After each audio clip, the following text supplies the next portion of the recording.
Lo que les voy a presentar a continuación es una auscultación de ruidos pulmonares. Primero vamos a empezar con auscultar el ruido de la tráquea.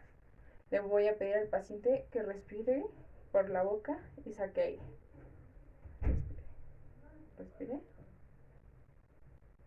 Respire, respire. Saque aire.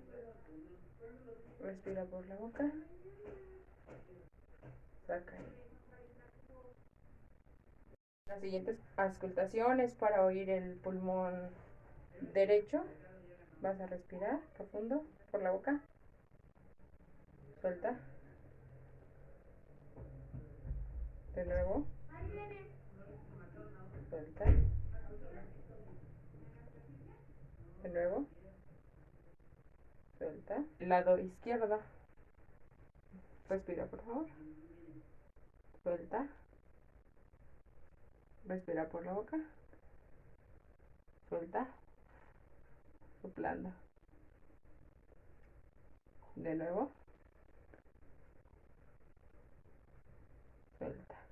Le pedimos al paciente que esté de espaldas para auscultar la zona posterior de los pulmones.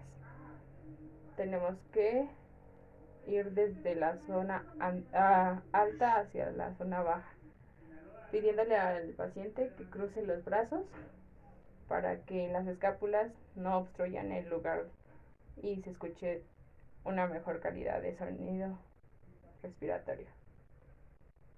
Vas a respirar por la boca, sacas aire, respiras por la boca, sacas aire,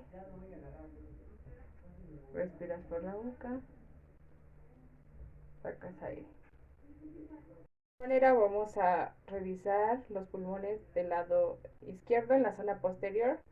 Vamos desde la zona alta hasta la zona baja. Respira profundo. Saca lentamente. Respira profundo. Saca lentamente por la boca.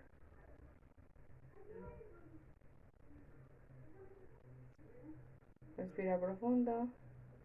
Saca lentamente.